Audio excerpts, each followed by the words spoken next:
ఇవాళ కనక మహాలక్ష్మి ఎపిసోడ్ అయితే చాలా బాగుంటుందన్నమాట. ఇంకా విహారీ ఎంత తెలివిగా ఆలోచిస్తాడో. ఇంకా ఫస్ట్ డే అయితే లక్ష్మి అయితే సక్సెస్ఫుల్గా సుమంగళి వ్రతం అయితే కంప్లీట్ చేసుకుంటుందన్నమాట.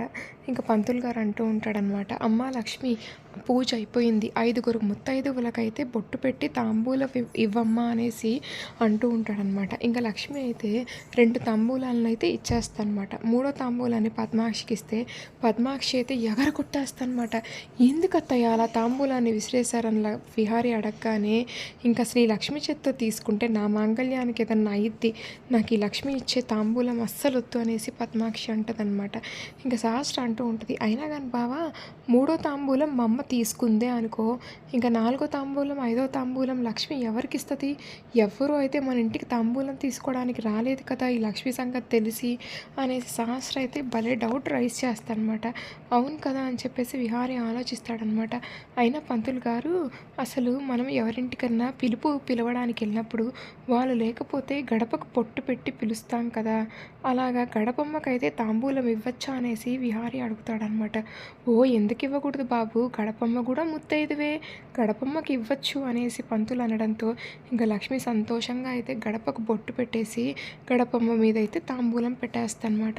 ఇంకా 4వ తాంబూలం గురించి ఆలోచిస్తాడనమాట. పంతులు గారు, మనము తులసి కోట చుట్టూ పూజ చేస్తాం కదా, తులసమ్మను కూడా ముత్తైదువుగా భావించి తాంబూలం పెట్టచ్చా అనేసి విహారీ అడుగుతాడనమాట.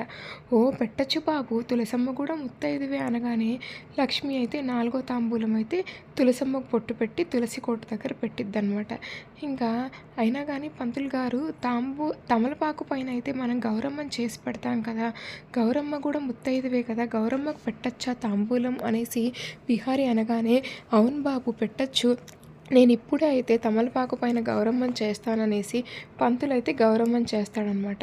ఇంకా అలాగ మన లక్ష్మి అయితే 5వ తాంబూలాన్ని అయితే గౌరమ్మకు పెట్టి గౌరమ్మకైతే పెట్టేస్తానమాట. అలాగా 5గురు ముత్తైదువులకైతే ఇంక ఈ విధంగా అయితే తాంబూలం అయితే విస్తదనమాట. విహారీ తెలివికైతే భలే హ్యాట్స్ ఆఫ్ అనమాట. సహస్ర అడిగిద్ది అనమాట, అయినా బావా నువ్వు అమెరికాలో చదువుకున్నావు కదా, నీకైతే మన ఆచారాలు సాంప్రదాయాలు ఎలా తెలుసు బావా అనేసి అడుగుతూ ఉంటుందన్నమాట. ఓ అదా సహస్ర, మనము క్రాఫ్ట్స్ అనేది లాంచ్ చేశాం కదా కొత్తగా బిజినెస్, అంతకుముందే నేను మన ఆచారాలు సాంప్రదాయాల గురించి రీసెర్చ్ చేసి తెలుసుకున్నాను అనేసి విహారీ చెప్తాడనమాట. ఇలాగా భలే ఉంటుందన్నమాట ఎపిసోడ్. ఇంకా నెక్స్ట్ ఏం జరుగుతుందో తెలుసుకుందాం. Thank you.